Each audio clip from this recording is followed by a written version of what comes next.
Terminal yang biasa riuh dengan kesibukan mendadak berubah menjadi arena pertarungan ketika Andi Rahmat, pemimpin preman, memulai kerusuhan besar. Komisaris Sumanto Aliudi berjuang keras dengan pasukannya untuk meredam situasi, namun semakin lama keadaan semakin di luar kendali. Di tengah kekacauan itu, kakek Soeharto, seorang pria tua yang terlihat tak berdaya, menjadi saksi drama kehidupan yang mengguncang. Namun, ketika satu persatu orang mulai terseret dalam konflik berdarah ini, sesuatu yang menggetarkan mulai terungkap, membuat suasana semakin mencekam. Apa yang awalnya tampak seperti konflik biasa mendadak berubah menjadi kisah yang membuat merinding, membawa kita pada rahasia yang tak pernah terbayangkan. Saya sangat berterima kasih kepada yang sudah subscribe serta yang like video ini. Semoga bahagia di dunia dan masuk surga di akhirat kelak. Saya mengajak Anda semua untuk memutihkan kolom komentar dengan menulis sholawat kepada Nabi kita tercinta. Semoga kita bisa mengambil pelajaran dari kisah ini.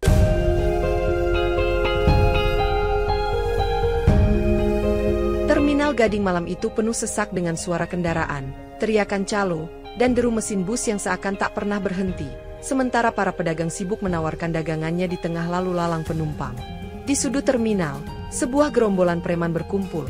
Salah satunya adalah Andi Rahmat, pemimpin kelompok, yang dengan mata tajamnya memindai orang-orang seperti pemangsa yang siap menerkam. "Kamu pikir terminal ini punya bapakmu?" teriak Andi kepada seorang pedagang buah yang enggan membayar uang keamanan. Suaranya menggelegar hingga menarik perhatian orang di sekitarnya. Pedagang itu, Pak Dharma, hanya bisa menjawab dengan gemetar, "Pak, tolong, ini baru dagangan hari pertama," sementara tangannya berusaha melindungi keranjang pisang di depannya. "Beraninya kau menolak," bentak Andi sambil melangkah maju, membuat penumpang yang semula melihat dari jauh segera beranjak pergi karena takut terseret masalah. Beberapa orang calo mencoba melerai, tetapi anak buah Andi mendorong mereka dengan kasar. "Jangan ikut campur, ini urusan kami," seru salah satu preman berbadan besar. Seorang petugas keamanan terminal datang dengan langkah ragu, mencoba menenangkan situasi, namun ia tampak kecil di hadapan para preman yang menguasai tempat itu. Di sudut lain, seorang kakek tua dengan pakaian sederhana duduk tenang di bangku kayu, memperhatikan kejadian itu tanpa berkata apa-apa, sementara tangannya yang kurus memegang tongkat kayu.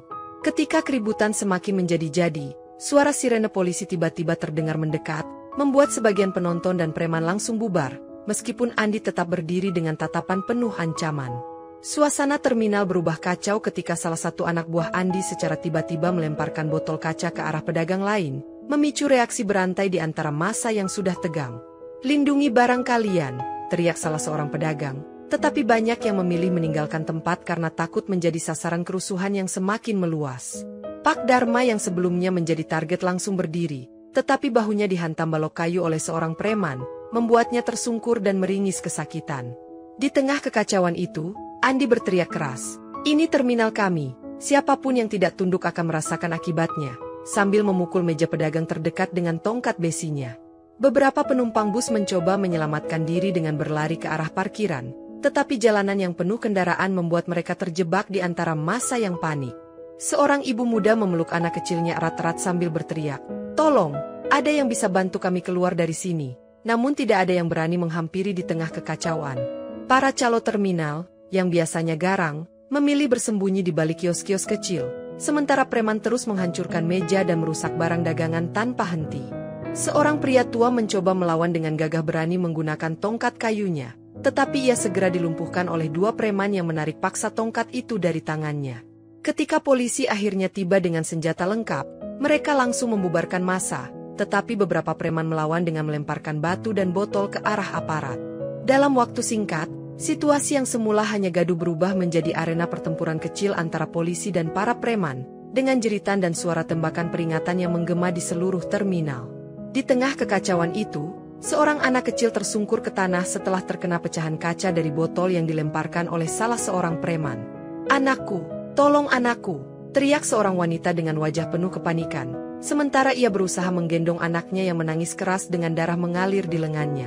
Polisi yang melihat kejadian itu segera melindungi ibu dan anak tersebut, tetapi tidak mampu mencegah preman lain yang terus merusak kios-kios pedagang. Seorang pedagang sepatu, Pak Hasan, yang mencoba melindungi barang dagangannya, justru diserang oleh dua preman hingga ia terjatuh dengan memar di wajahnya. "Kenapa tidak ada yang bisa menghentikan mereka?" teriak salah seorang penumpang bus yang terjebak di tengah kerumunan, tetapi suaranya tenggelam oleh hiruk-pikuk dan jeritan di mana-mana. Di sisi lain terminal, sekelompok pemuda dengan seragam PSHT datang membantu beberapa pedagang, tetapi jumlah mereka terlalu sedikit untuk melawan para preman yang semakin brutal. "Jangan takut, kami di sini untuk membantu," teriak salah seorang anggota PSHT. Tetapi keberanian mereka diuji ketika preman menyerang balik dengan jumlah yang jauh lebih banyak. Salah seorang preman besar, dengan senyum sinis, menghantam salah satu anggota PSHT hingga terjatuh, sambil berkata, "Mau jadi pahlawan, kau hanya akan mati konyol." Kerusakan di terminal semakin parah, dengan asap membubung dari gerobak pedagang yang dibakar oleh sekelompok preman yang mencari sensasi kekuasaan. Ketika situasi akhirnya terkendali setelah beberapa preman melarikan diri, terminal berubah menjadi puing-puing, meninggalkan suasana mencekam penuh dengan isak tangis dan keluhan warga. Berita tentang kerusuhan besar di Terminal Gading dengan cepat menyebar, memaksa pemerintah daerah untuk meminta bantuan TNI demi mengendalikan situasi. Dalam waktu kurang dari 1 jam, puluhan tentara dengan seragam lengkap tiba di lokasi, membawa senjata dan kendaraan lapis baja untuk menjaga keamanan. "Semua tenang, kami di sini untuk melindungi kalian," teriak Kapten Budi Pranowo, pemimpin pasukan, kepada warga yang masih panik. Sementara itu, para preman yang tersisa memilih melarikan diri ke ganggang kecil di sekitar terminal, mencoba menghindari razia besar-besaran yang sedang dilakukan. Salah seorang preman tertangkap di dekat warung kopi, dan ketika ditanya, ia berkata dengan ketakutan, "Saya hanya ikut-ikutan, tolong jangan tembak saya." Kapten Budi memerintahkan anggotanya untuk merazia semua sudut terminal, termasuk area parkir dan gudang kosong yang sering digunakan sebagai tempat persembunyian. "Kami harus bersihkan tempat ini sampai tuntas," ujar Kapten Budi kepada seorang polisi yang terlihat kewalahan menangani massa. Sementara TNI bergerak tegas, beberapa warga mulai kembali ke terminal untuk mencari barang-barang mereka yang tertinggal di tengah kerusuhan. Di antara warga yang kembali, tampak seorang kakek dengan tongkat kayu, berjalan perlahan di antara puing-puing, dengan wajah tenang yang menyimpan banyak pertanyaan. Ketegangan mulai mereda, tetapi Kapten Budi tahu bahwa ini baru permulaan dari konflik yang lebih besar karena para pemimpin preman utama seperti Andi Rahmat masih belum tertangkap. Malam itu, Komisaris Sumanto Aliudi memimpin rapat darurat di markas polisi, memerintahkan seluruh tim untuk memusatkan perhatian pada pencarian dalang di balik kerusuhan yang membuat terminal kacau balau. "Andi Rahmat adalah target utama kita," tegas Komisaris Lisa, menunjukkan foto tersangka di layar proyektor sambil menjelaskan peran Andi sebagai pengendali kelompok preman terminal. Saksi-saksi dari lokasi kejadian memberikan kesaksian yang mengarah pada ciri fisik dan kebiasaan Andi, tetapi keberadaannya seolah lenyap sejak insiden itu. Salah seorang saksi mengatakan, "Saya melihat dia kabur ke arah gang belakang terminal dengan beberapa anak buahnya, namun jejak mereka hilang di labirin pemukiman padat." Polisi mulai menyisir area terminal dan permukiman sekitar, memeriksa tempat-tempat yang sering digunakan Andi sebagai markas sementara, termasuk gudang tua di dekat rel kereta api. "Kita harus bergerak cepat sebelum dia mengatur rencana berikutnya," ujar Lisa kepada timnya, memastikan setiap laporan dari masyarakat segera ditindaklanjuti. Di tengah pencarian, petugas menemukan petunjuk berupa telepon genggam yang tertinggal, berisi pesan-pesan ancaman kepada pedagang pasar dari salah satu anggota kelompok Andi.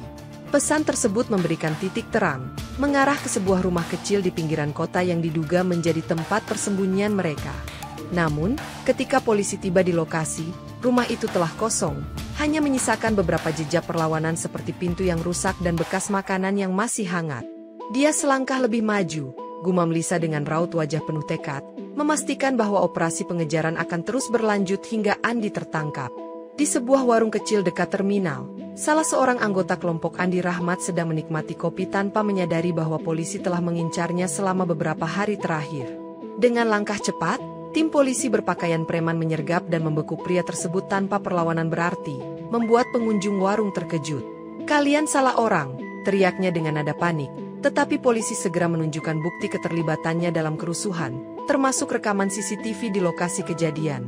Dalam interogasi awal, pria tersebut akhirnya mengakui bahwa kerusuhan dirancang untuk menguasai kawasan terminal dan stasiun, sekaligus menyingkirkan kelompok pesaing. "Andi bilang, ini cara kita buat orang tahu siapa yang berkuasa," ucapnya dengan nada berat, menambahkan bahwa Andi telah menyusun strategi untuk menyebarkan teror lebih luas. Informasi itu menjadi kunci penting bagi polisi, yang segera merencanakan operasi untuk menangkap para anggota lain yang masih berkeliaran.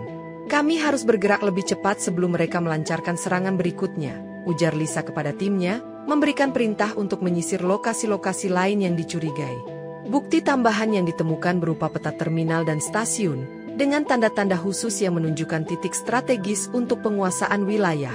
Di luar ruangan interogasi, Lisa berdiskusi dengan asistennya, membahas langkah berikutnya, sementara anggota yang tertangkap terus memberikan keterangan yang mengarah pada markas Andi. Ini baru permulaan, ujar Lisa dengan suara tegas, menyadari bahwa perjuangan untuk menangkap Andi Rahmat dan kelompoknya masih jauh dari selesai.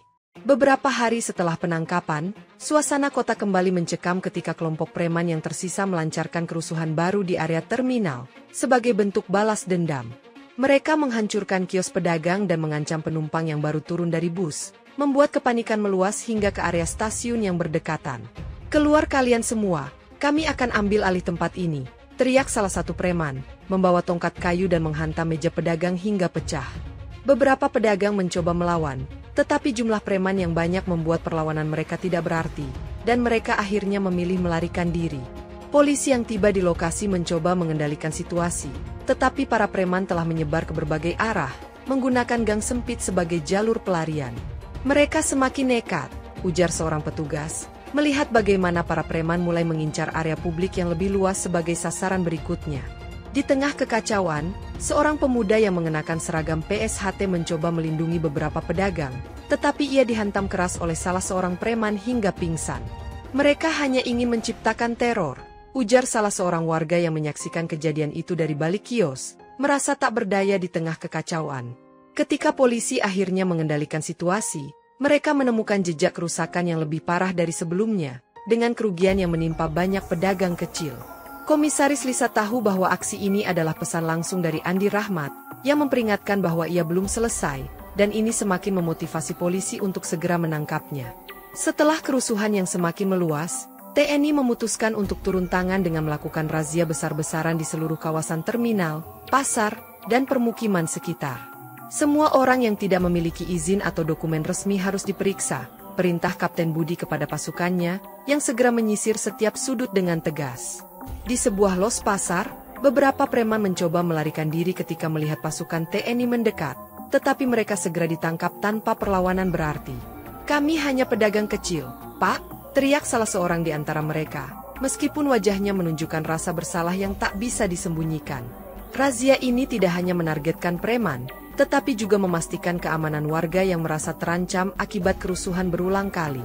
Di area parkir terminal, TNI menemukan sebuah truk yang penuh dengan senjata tajam, diduga digunakan oleh kelompok preman untuk memperluas kekuasaan mereka.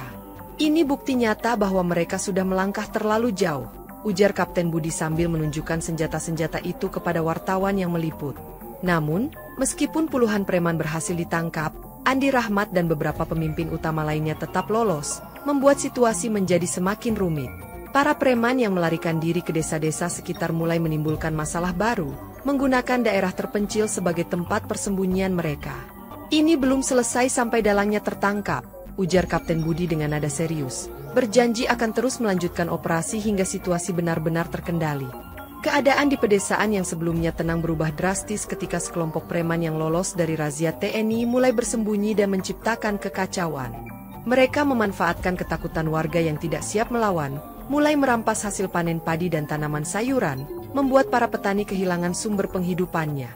Kepala desa yang mencoba menentang mereka diancam dengan senjata tajam, sambil memberi peringatan keras untuk tidak melaporkan kejadian ini ke pihak berwenang.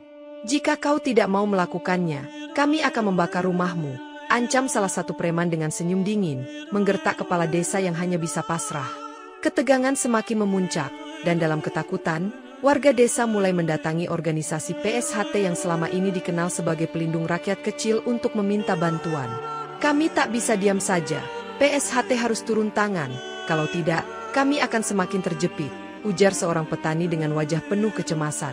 Dalam rapat darurat di markas PSHT, Kakek Soeharto, pemimpin tertinggi organisasi, menyatakan bahwa tindakan harus segera diambil untuk melindungi warga dan menghentikan aksi preman tersebut. "Kami tak akan membiarkan tanah air kita dihancurkan oleh mereka," katanya, menegaskan bahwa PSHT akan bergerak cepat dan tegas. Kakek Soeharto memerintahkan anggota muda PSHT untuk bersembunyi di sekitar desa dan mengumpulkan informasi sebanyak mungkin sebelum bertindak lebih lanjut. Para preman yang sedang beraksi di desa tidak tahu bahwa mereka sedang diawasi, karena PSHT tahu bahwa untuk mengalahkan mereka, tak cukup hanya dengan kekuatan fisik. Setelah mempersiapkan segala sesuatunya, akhirnya, anggota PSHT turun tangan untuk menghadapi kelompok preman yang telah merusak kedamaian desa. Mereka bergerak diam-diam melalui jalan-jalan setapak di sawah, namun ketika konfrontasi tak terhindarkan, sebuah bentrokan sengit terjadi antara PSHT dan preman. Jumlah preman yang jauh lebih banyak dari anggota PSHT membuat mereka kesulitan, meskipun teknik kebatinan dan bela diri yang dimiliki anggota PSHT cukup memadai. Salah satu anggota PSHT, Rudy, yang mencoba melumpuhkan salah satu preman besar, malah terluka parah karena sabetan pisau yang mengenai tubuhnya. "Kami harus mundur dulu, ini terlalu berisiko," ujar kakek Soeharto dengan wajah serius, menyadari bahwa pertempuran ini belum dimenangkan. Para anggota PSHT yang tersisa menarik diri ke sebuah area aman di hutan, di mana mereka merawat luka-luka yang diderita dan menyusun rencana berikutnya. "Kita kalah jumlah, tapi kita masih punya strategi," kata Soeharto, memotivasi anggotanya yang mulai patah semangat. Mereka tahu bahwa serangan langsung tidak akan menyelesaikan masalah, dan mereka harus berpikir lebih matang untuk membalas dendam dan mengalahkan para preman tersebut. Dengan luka-luka yang masih terasa, PSHT memulai persiapan baru, menyusun strategi yang lebih cermat agar serangan berikutnya dapat membawa hasil yang lebih baik. "Bersiaplah, mereka akan tahu apa artinya menghadapi PSHT yang sejati," ujar Soeharto, menatap ke horizon dengan tekad yang kuat. Di markas PSHT, suasana penuh ketegangan saat kakek Soeharto memimpin rapat strategis bersama para anggota senior organisasi untuk menyusun rencana balas dendam. "Kekuatan fisik saja tidak cukup. Kita harus tahu di mana mereka bersembunyi dan bagaimana cara menyerang mereka secara tak terduga," jelas Soeharto dengan tegas. Setelah menerima laporan dari anggota muda yang telah menyusup ke markas preman, informasi tentang kegiatan mereka mulai terkumpul dengan baik. "Mereka sedang merencanakan serangan besar ke desa-desa lain. Kita harus menghadangnya di sana," ujar salah satu anggota yang telah mengamati pergerakan preman. Kakek Soeharto mengangguk, lalu memerintahkan seluruh anggota untuk mempercepat persiapan dan memperkuat koordinasi di antara mereka. "Jangan sampai ada celah yang bisa dimanfaatkan oleh mereka," tambahnya, mengingatkan bahwa penyerangan yang terburu-buru bisa berakibat fatal. Setelah menyusun rencana yang matang, para anggota PSHT mulai bergerak menuju desa yang diperkirakan akan menjadi sasaran berikutnya bagi para preman. "Kita akan ambil mereka dengan cara yang tidak pernah mereka duga," kata Soeharto dengan penuh keyakinan, mengarahkan anggotanya untuk bergerak secara terkoordinasi. Sebelum berangkat, kakek Soeharto memberikan pesan terakhir kepada anggotanya. "Jaga diri kalian, dan ingat, kita bukan hanya melawan fisik, tetapi juga melawan ketakutan." Para anggota PSHT yang siap tempur berangkat dengan semangat baru, percaya bahwa kali ini mereka akan membawa perubahan bagi warga desa yang sudah lama tertekan. Ketika operasi PSHT semakin mendekati sasaran, Komisaris Sumanto Aliudi mendapat kabar tentang pergerakan organisasi tersebut, dan segera melakukan tindakan pencegahan. Lisa memanggil timnya dan mengeluarkan perintah untuk memperingatkan PSHT agar tidak bertindak sendiri, karena hal tersebut bisa memicu kerusuhan yang lebih besar. "Mereka sudah terlanjur terlalu jauh, tetapi kita harus bertindak dengan hukum, bukan kekerasan," tegas Lisa, berusaha meyakinkan mereka untuk bekerja sama. "Polisi terlalu lambat," balas salah satu anggota PSHT dalam rapat, merasa bahwa aparat hukum tidak cukup cepat merespons ancaman dari kelompok preman. Ketegangan antara PSHT dan polisi semakin meningkat, karena PSHT merasa bahwa langkah-langkah polisi tidak cukup untuk menanggulangi preman yang semakin merajalela. "Kalian tidak mengerti, kami yang lebih paham kondisi di lapangan," ujar Soeharto dengan wajah serius, menunjukkan ketidakpercayaan terhadap polisi yang dianggap terlalu birokratis. Polisi akhirnya menyarankan kerjasama dengan PSHT, namun tidak ada jaminan bahwa mereka akan dapat bekerja bersama tanpa memperburuk ketegangan di desa. "Jika PSHT bertindak, kami tidak bisa menjamin hasilnya," ujar Komisaris Lisa, yang mulai khawatir akan eskalasi yang bisa terjadi. Soeharto menanggapi dengan dingin, "Kami sudah terlalu lama sabar, sekarang saatnya kami mengambil alih." Ketegangan ini membuat semua pihak menyadari bahwa hanya satu jalan keluar yang tersisa. Siapa yang lebih cepat dan lebih kuat akan menguasai desa itu. Setelah merasa semakin terdesak oleh serangan PSHT dan operasi TNI, preman yang tersisa memutuskan untuk melancarkan serangan besar-besaran ke pasar dan stasiun, pusat aktivitas ekonomi warga. Tidak hanya itu, beberapa warga yang berusaha melawan atau menyelamatkan diri menjadi korban, ada yang terluka parah, bahkan beberapa dilaporkan tewas di lokasi kejadian. Kerugian materi dan korban jiwa yang terus bertambah membuat rasa ketidakberdayaan melanda warga, yang mulai kehilangan harapan terhadap pihak berwenang. Polisi harus segera turun tangan, atau kita semua akan hancur, ujar seorang pedagang yang tampak pucat ketakutan, sambil melaporkan kejadian kepada aparat yang tampaknya kewalahan. Tekanan publik terhadap polisi semakin besar, menuntut tindakan lebih cepat dan tegas untuk menghentikan kekerasan yang semakin parah ini. Namun, polisi, meski berusaha sekuat tenaga, tampak tidak dapat mengimbangi gerakan preman yang sudah semakin terorganisir dan tersebar di berbagai sudut kota. Keberadaan TNI yang lebih terfokus pada kawasan terminal ternyata tidak cukup untuk menanggulangi serangan preman yang mulai merambah wilayah lain. Ini bukan hanya soal keamanan, ini soal kehormatan kita sebagai aparat, ujar Komisaris Lisa, menatap laporan yang datang dari berbagai titik dengan perasaan tak menentu. Di tengah kekacauan ini, warga mulai beralih mengharapkan pertolongan dari PSHT, yang sudah dikenal memiliki kekuatan untuk melawan ketidakadilan di daerah ini. Merasa bahwa polisi dan TNI tidak cukup mampu mengatasi permasalahan yang semakin memuncak, kakek Soeharto memutuskan untuk mengambil tindakan langsung tanpa menunggu bantuan aparat. Dengan tekad bulat, PSHT yang dipimpin oleh kakek Soeharto melacak salah satu markas preman di sebuah gudang tua yang terletak di dekat terminal, yang selama ini digunakan untuk menyimpan barang-barang hasil perampokan. Pada malam yang gelap, mereka mulai bergerak dengan hati-hati menuju gudang tersebut, mempersiapkan diri untuk bentrokan yang tak terhindarkan dengan kelompok preman yang diketahui sangat agresif. Ketegangan terasa begitu mencekam, karena PSHT tahu bahwa para preman yang sedang bersembunyi di markas tersebut tidak akan menyerah begitu saja. Kita harus menyelesaikan masalah ini malam ini, atau akan ada lebih banyak korban di luar sana, ujar kakek Soeharto, menyemangati anggotanya untuk bertindak cepat dan tepat. Begitu tiba di depan gudang, suara berisik terdengar dari dalam, mengindikasikan bahwa para preman mulai menyadari kehadiran mereka, dan bentrokan pun pecah dalam sekejap. Bentrokan sengit terjadi dengan saling serang. PSHT menghadapi kekuatan fisik preman yang jauh lebih banyak, namun mereka bertahan dengan strategi dan kemampuan bela diri yang telah teruji. Soeharto terlibat dalam pertempuran yang luar biasa, meski tubuhnya mulai lelah, semangatnya yang tidak mudah pudar membuatnya terus bertahan dalam setiap serangan. Jangan biarkan mereka kabur, kita harus menghentikan mereka di sini juga, teriak Soeharto, memimpin anggotanya dengan tegas di tengah keriuhan pertempuran. Walaupun PSHT mengalami beberapa korban luka, mereka berhasil melumpuhkan sebagian besar preman yang berada di gudang tersebut. Namun suasana semakin mencekam karena mereka tahu ini baru awal dari pertempuran besar. Sementara PSHT sedang merayakan kemenangan kecil atas para preman yang mereka lumpuhkan di gudang, Andi Rahmat, pemimpin preman, mulai merencanakan serangan balasan ke markas PSHT di pinggiran kota. Di bawah komando Andi, preman-preman yang tersisa mengumpulkan kekuatan mereka, mempersiapkan segala sesuatu untuk menghancurkan markas PSHT, yang kini menjadi target utama mereka.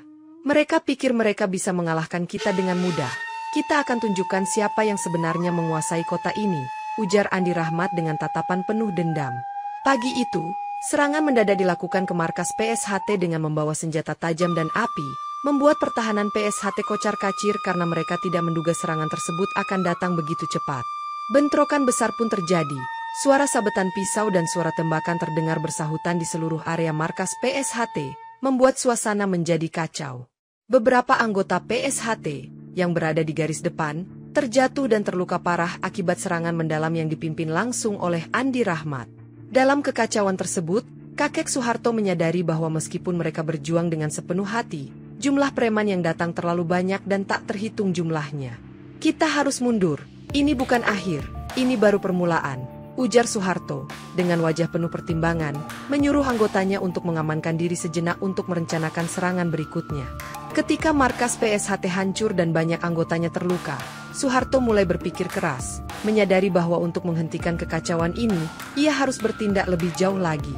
Dalam kekalahan ini, Soeharto merasa bahwa waktu untuk bertindak sudah semakin mendesak, dan bahwa keputusan besar harus segera diambil untuk menghentikan semua ini.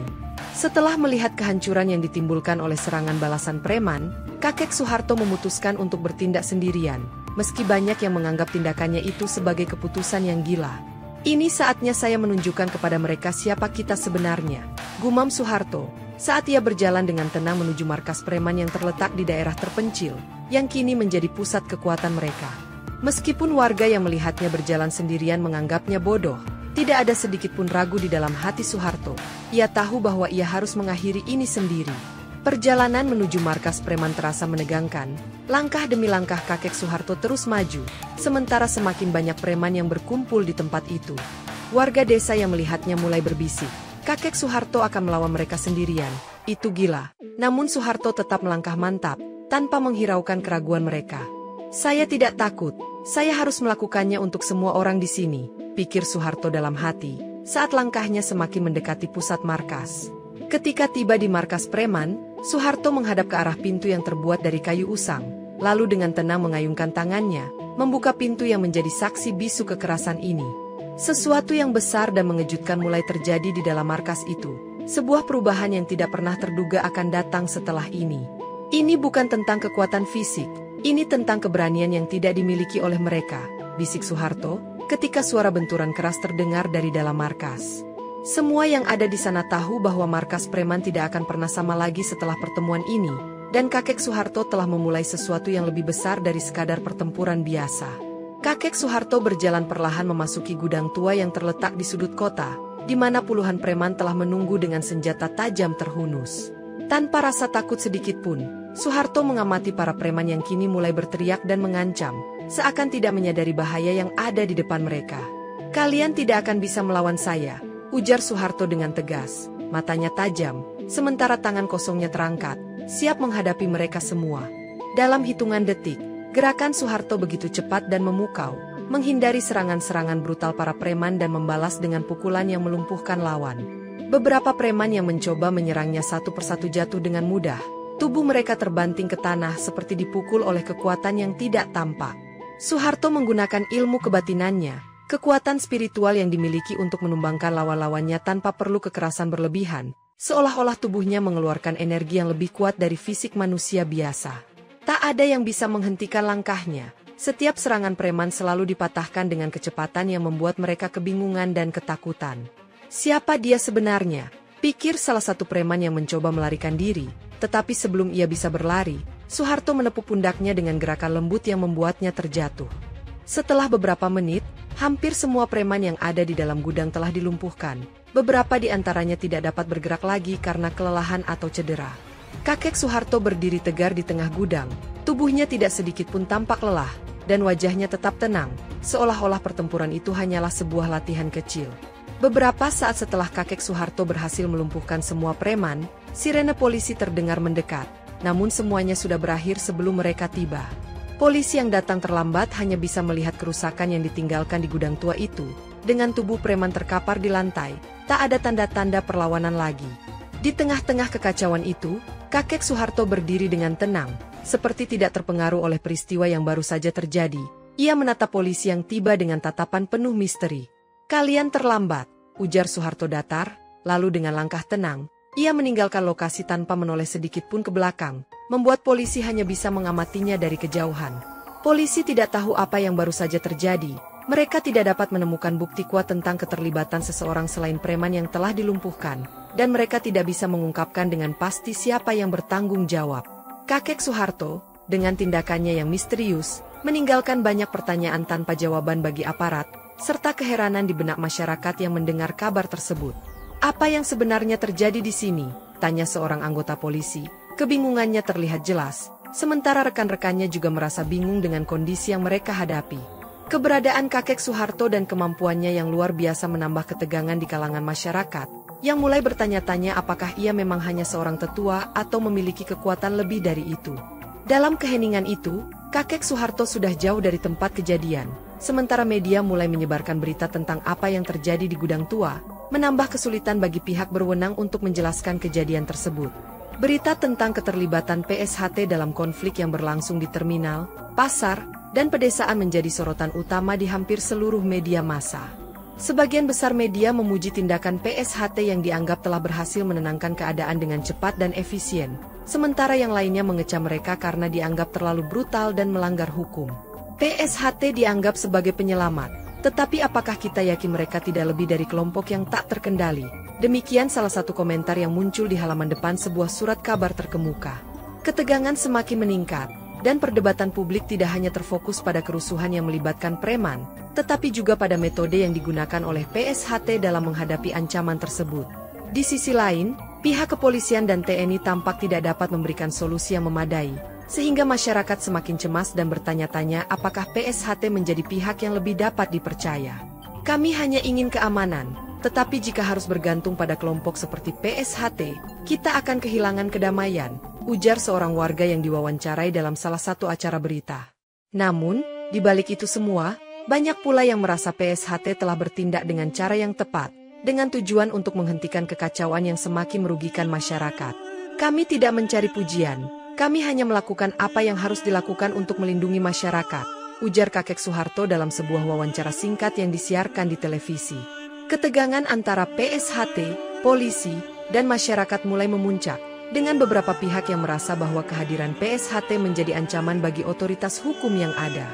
Namun, media tetap menggulirkan beragam opini dan berita, semakin memperburuk ketidakpastian yang ada, dan meninggalkan masyarakat dalam kebingungan tentang siapa yang benar-benar dapat diandalkan.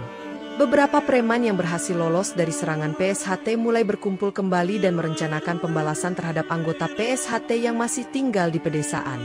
Mereka merasa dihina setelah dipermalukan di gudang tua, dan kini, mereka mengincar para anggota PSHT yang tidak bersenjata dan rentan terhadap serangan mendatang. Kita akan ajarkan mereka untuk tidak sombong, ujar Andi Rahmat, dengan wajah dipenuhi kemarahan, merencanakan bagaimana cara membalas dendam atas kekalahan mereka sebelumnya. Mereka menargetkan desa-desa kecil tempat anggota PSHT biasa berlatih, mengancam akan menyerang setiap individu yang dianggap sebagai bagian dari kelompok tersebut. Ketika kabar tentang ancaman ini sampai ke telinga warga, ketakutan semakin meluas. Mereka khawatir jika preman kembali menyerang dan menciptakan lebih banyak korban. Warga yang sebelumnya telah meminta bantuan PSHT, kini menjadi cemas dan bingung, merasa terperangkap di tengah-tengah ketegangan antara preman dan PSHT. Dalam suasana yang penuh ketidakpastian ini, beberapa anggota PSHT yang berada di desa mulai merencanakan langkah-langkah pencegahan dan strategi untuk menghadapinya. Kami tidak akan membiarkan mereka merusak kedamaian ini lagi, ujar seorang anggota muda PSHT, bertekad untuk melindungi desa mereka dari ancaman preman. Meskipun banyak yang khawatir, mereka tahu bahwa PSHT tidak akan mundur, dan setiap serangan yang datang akan diterima dengan kesiapan penuh. Keadaan semakin memanas, dengan ancaman preman yang semakin nyata, membuat warga semakin cemas akan apa yang akan terjadi selanjutnya. TNI, kali ini mengerahkan satu kompi penuh, bergerak cepat menuju kawasan yang masih dikuasai oleh preman-preman sisa yang tersisa setelah bentrokan di pasar dan pedesaan. Operasi besar-besaran ini dipimpin oleh Mayor Jenderal Suryo, yang dengan tegas memerintahkan anggotanya untuk memburu sisa kelompok preman yang masih berkeliaran di wilayah tersebut. Dalam pertempuran sengit yang terjadi di beberapa titik, sebagian besar preman berhasil ditangkap dan dibawa ke markas TNI untuk penyelidikan lebih lanjut. Meskipun begitu, Andi Rahmat, pemimpin utama kelompok preman yang sangat licik, bersama beberapa tokoh lainnya berhasil melarikan diri lagi, menambah ketegangan yang sudah memuncak. Mereka berhasil lolos lagi. Kita harus segera menyusun langkah lebih lanjut untuk menangkap mereka, ujar Mayor Suryo dengan frustrasi, melihat beberapa preman yang masih bebas. Warga yang sudah mulai merasa tenang kembali cemas, memikirkan ancaman yang masih ada di luar sana, terutama dengan kehadiran Andi Rahmat yang belum tertangkap. Sementara itu, laporan mengenai keberadaan Andi Rahmat terus datang dari berbagai penjuru, tetapi dia selalu berhasil menghindar dari sergapan TNI. Keberhasilan dalam menangkap sebagian besar preman tidak membuat pihak berwenang merasa puas, karena mereka tahu bahwa masalah ini belum benar-benar selesai. Suasana di terminal dan pasar mulai kembali tegang, dengan warga yang semakin takut melihat apakah preman-preman ini akan kembali ke tempat asal mereka. TNI dan PSHT kini berhadapan dengan tantangan baru, bagaimana mencegah para preman yang lolos bersembunyi dan kembali melancarkan kekacauan di wilayah tersebut. Setelah melihat perkembangan yang tidak menguntungkan, PSHT akhirnya memutuskan untuk bekerja sama dengan TNI dalam upaya memberantas sisa-sisa kelompok preman yang masih berkeliaran. Operasi gabungan ini dilakukan dengan sangat hati-hati, karena preman-preman yang tersisa kini semakin terdesak dan memiliki jaringan yang tersembunyi dengan baik di daerah pedalaman. Dengan strategi yang telah dipersiapkan matang, pasukan PSHT dan TNI berhasil melacak dan menemukan puluhan preman yang bersembunyi di hutan, jauh dari jangkauan aparat sebelumnya. Kita akan bersihkan hutan ini sampai tuntas, kata kakek Soeharto kepada anggotanya, matanya menyala penuh tekad, sebagai pemimpin yang tak gentar menghadapi bahaya. Dalam operasi yang berlangsung penuh ketegangan itu, PSHT dan TNI berhasil menangkap sebagian besar preman yang bersembunyi, namun masih ada beberapa yang berhasil lolos dengan membawa luka-luka. Warga desa mulai merasakan sedikit ketenangan, meskipun mereka tahu bahwa sisa preman yang lolos masih menjadi ancaman yang dapat kembali kapan saja. "Kami berhasil, tapi ini belum berakhir," ujar Mayor Suryo setelah operasi selesai. Meskipun mereka sudah menangkap banyak preman, ia menyadari bahwa ketegangan masih belum hilang sepenuhnya. Masyarakat mulai mempercayai kolaborasi antara PSHT dan TNI, karena mereka merasa lebih aman dengan adanya kedua kelompok ini yang secara nyata membersihkan kawasan dari ancaman preman. Namun, meskipun ketenangan mulai tercipta sementara, semua pihak tahu bahwa operasi ini belum menyelesaikan akar masalah yang lebih besar, dan mereka harus tetap waspada. Perjanjian kerjasama ini menambah kekuatan moral di antara warga, yang mulai merasa bahwa kedamaian mereka akan tetap terjaga asalkan ada orang yang berani melawan preman dengan cara yang tegas. Andi Rahmat, buronan utama yang telah menghindari penangkapan selama berbulan-bulan, akhirnya berhasil ditangkap setelah pihak berwenang melancarkan pengejaran intensif. Penangkapan Andi terjadi di sebuah rumah petak yang tersembunyi di pinggiran kota, di mana dia mencoba bersembunyi dengan identitas baru dan menggunakan pengaruhnya untuk melarikan diri dari kejaran hukum. "Kamu sudah lari terlalu lama. Sekarang waktunya membayar," kata Komisaris Sumanto Aliudi dengan suara dingin, mengarahkan pistol ke arah Andi yang terperangkap di dalam rumah tersebut. Warga yang mendengar kabar ini langsung merasakan kelegaan, dan sebagian dari mereka berkumpul di sekitar rumah tempat Andi Rahmat ditangkap, bertepuk tangan menyambut berita baik ini. "Akhirnya, keadilan datang juga," ujar seorang warga dengan haru, matanya berlinang air mata melihat Andi Rahmat yang dulu menakutkan kini tergeletak di tangan aparat. Namun, meskipun penangkapan ini dipandang sebagai simbol kemenangan atas kejahatan, banyak warga yang masih merasa trauma akan masa-masa kekacauan yang telah terjadi di terminal dan pasar. "Ini belum berakhir, tapi setidaknya kita tahu mereka yang bersalah sudah dibawa ke pengadilan," ujar seorang pemuda yang ikut merayakan penangkapan tersebut. Kakek Soeharto, meskipun tidak terlibat langsung dalam penangkapan ini, tetap merasa lega karena salah satu musuh terbesar mereka akhirnya tertangkap. Tetapi, meskipun Andi Rahmat telah ditangkap, pihak berwenang menyadari bahwa kelompok preman yang tersisa masih bisa menimbulkan masalah, dan operasi besar-besaran belum benar-benar selesai. Masyarakat mulai sedikit lebih tenang, namun mereka tahu bahwa untuk sepenuhnya mengakhiri ketegangan ini, akan diperlukan lebih banyak upaya untuk membersihkan wilayah tersebut dari preman-preman lainnya. Setelah perjuangan panjang melawan kelompok preman, PSHT akhirnya menerima penghargaan dari pemerintah atas keberhasilan mereka membantu menertibkan wilayah yang sebelumnya kacau.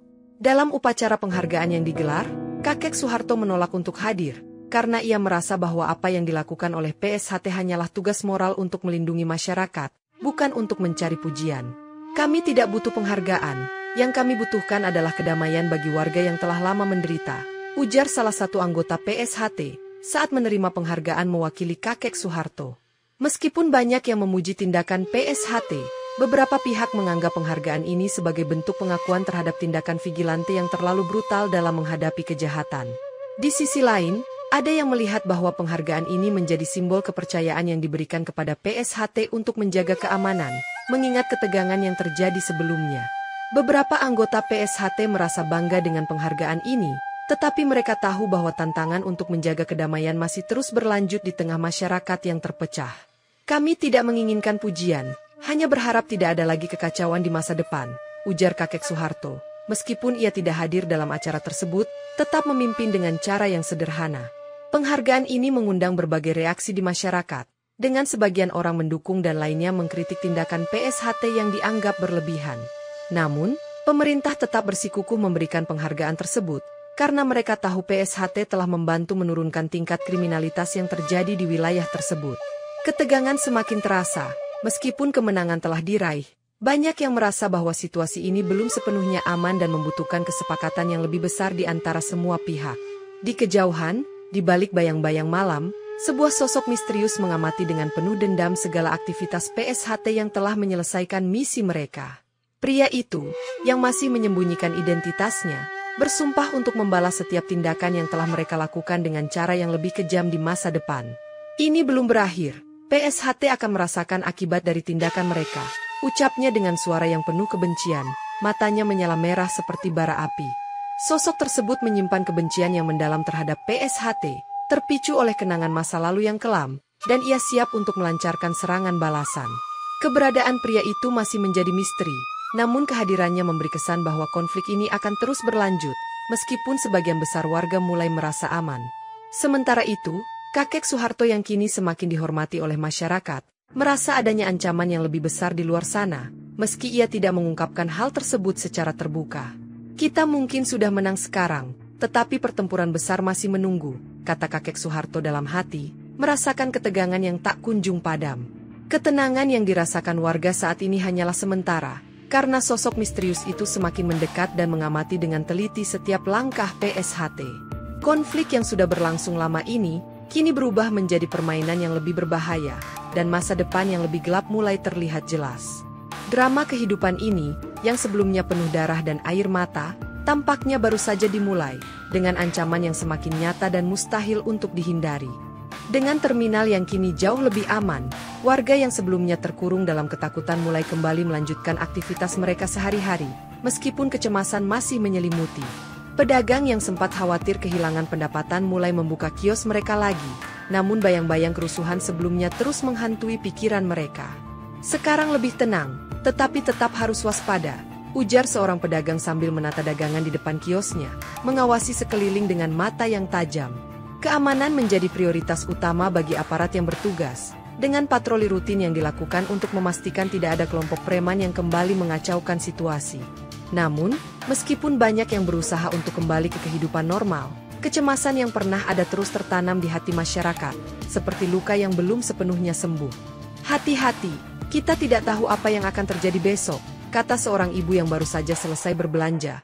Matanya tetap memandangi suasana sekitar dengan penuh kewaspadaan. Polisi dan PSHT kini menjaga daerah tersebut dengan lebih intensif, namun mereka tahu bahwa masa depan tetap tidak pasti, dan ancaman bisa datang kapan saja. Meskipun warga mulai beraktivitas lagi, mereka sadar bahwa perubahan ini hanyalah permulaan dari perjalanan panjang menuju kedamaian yang sesungguhnya. Keadaan yang lebih aman memberi mereka sedikit kenyamanan, tetapi ada rasa cemas yang tetap menggelayuti setiap langkah mereka. Kehidupan di terminal mungkin telah kembali seperti semula, tetapi masa depan yang penuh ketidakpastian tetap menjadi bayangan gelap yang selalu mengintai di setiap sudut. Peristiwa yang baru saja terjadi memberikan pelajaran berharga bagi semua pihak yang terlibat, terutama dalam hal pentingnya kerjasama antara masyarakat, aparat, dan organisasi seperti PSHT. Meskipun banyak yang mempertanyakan metode yang digunakan PSHT, hasil yang dicapai menunjukkan bahwa kekuatan kolektif bisa membawa perubahan yang signifikan dalam situasi yang penuh konflik. Kita harus lebih bersatu dan bekerja sama untuk menjaga ketertiban, ujar Komisaris Sumanto Aliudi, yang mengakui bahwa upaya bersama itu sangat penting untuk memastikan keamanan jangka panjang. Namun, meskipun ada pengakuan atas keberhasilan yang dicapai, ada juga perdebatan besar mengenai apakah cara-cara PSHT yang kadang dianggap brutal itu bisa dibenarkan dalam situasi seperti ini.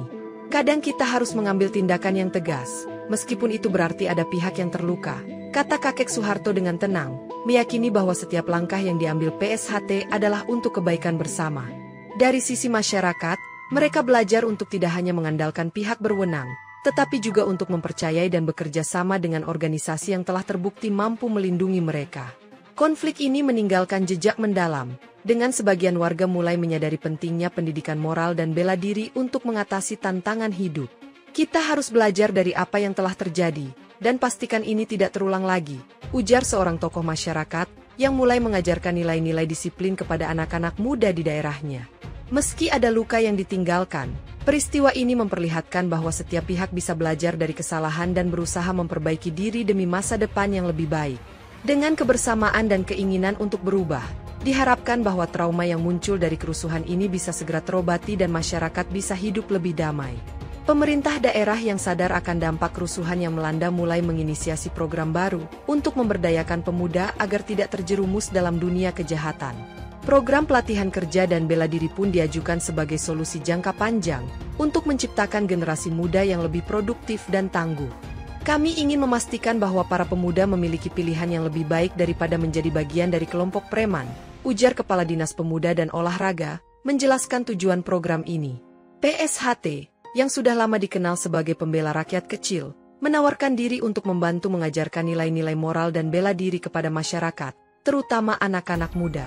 Kami tidak hanya mengajarkan teknik bela diri, tetapi juga nilai-nilai kebersamaan, disiplin, dan tanggung jawab. kata kakek Soeharto, yang percaya bahwa pendidikan moral juga penting dalam pembentukan karakter. Program ini disambut baik oleh banyak pihak, dengan harapan bahwa pemuda-pemuda di masa depan akan memiliki kesempatan yang lebih baik untuk meraih masa depan yang cerah. Ini adalah langkah besar menuju perubahan yang lebih baik, ujar seorang tokoh masyarakat, yang berharap program ini bisa mengubah paradigma kehidupan anak-anak muda di daerah tersebut. Meski begitu, tantangan besar masih ada, karena tidak semua orang yakin bahwa pemuda yang pernah terlibat dalam kejahatan bisa benar-benar berubah. Tapi kami harus mencoba, karena hanya dengan memberikan kesempatan yang baik, kita bisa membuat perubahan, ujar seorang pelatih bela diri yang ikut berpartisipasi dalam program ini. Harapan baru ini memberikan secercah sinar di tengah kegelapan masa lalu, dan kini masyarakat berharap bahwa masa depan mereka akan lebih aman, lebih baik, dan lebih penuh kedamaian.